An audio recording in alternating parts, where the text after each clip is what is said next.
Federal officials on Tuesday ended a moratorium imposed 3 years ago on funding research that alters germs to make them more lethal. Such work can now proceed, said Dr. Francis S. Collins, the head of the National Institutes of Health, but only if a scientific panel decides that the benefits justify the risks. Some scientists are eager to pursue these studies because they may show, for example, how a bird flu could mutate to more easily infect humans, or could yield clues to making a better vaccine. Critics say these researchers risk creating a monster germ that could escape the lab and seed a pandemic. Now, a government panel will require that researchers show that their studies in this area are scientifically sound and that they will be done in a high-security lab. The pathogen to be modified must pose a serious health threat, and the work must produce knowledge such as a vaccine that would benefit humans. Finally, there must be no safer way to do the research. We see this as a rigorous policy, Dr. Collins said. We want to be sure we're doing this right.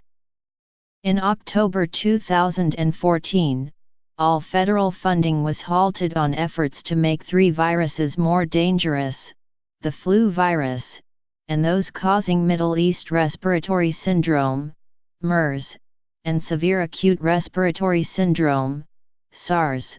But the new regulations apply to any pathogen that could potentially cause a pandemic. For example, they would apply to a request to create an Ebola virus transmissible through the air, said Dr. Collins. There has been a long, fierce debate about projects known as gain-of-function research intended to make pathogens more deadly or more transmissible. In 2011, an outcry arose when laboratories in Wisconsin and the Netherlands revealed that they were trying to mutate the lethal H5N1 bird flu in ways that would let it jump easily between ferrets, which are used to model human flu susceptibility. Tensions rose in 2014 after the Centers for Disease Control and Prevention accidentally exposed lab workers to anthrax and shipped a deadly flu virus to a laboratory that had asked for a benign strain. That year, the NIH also found vials of smallpox in a freezer that had been forgotten for 50 years. When the moratorium was imposed, it effectively halted 21 projects, Dr. Collins said. In the 3 years since, the NIH created exceptions that funded 10 of those projects.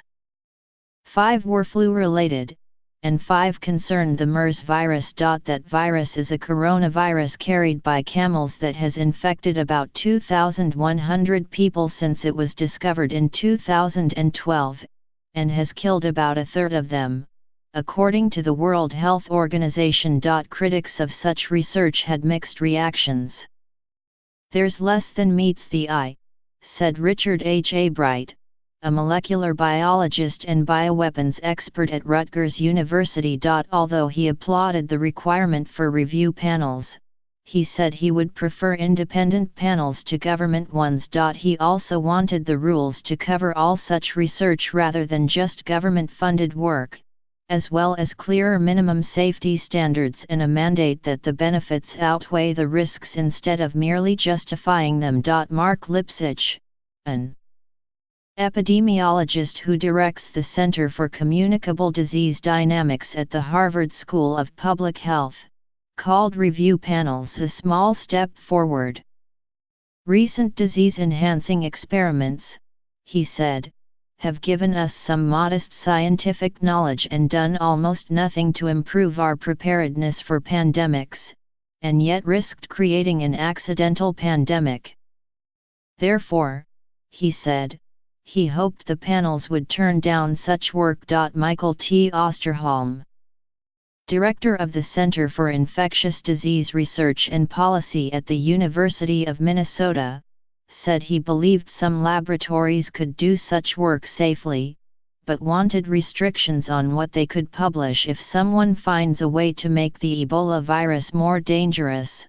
I don't believe that should be available to anybody off the street who could use it for nefarious purposes, he said physicists long ago learned to distinguish between what can be publicly available and what's classified. He added, referring to nuclear weapons research, "We want to keep some of this stuff on a need-to-know basis.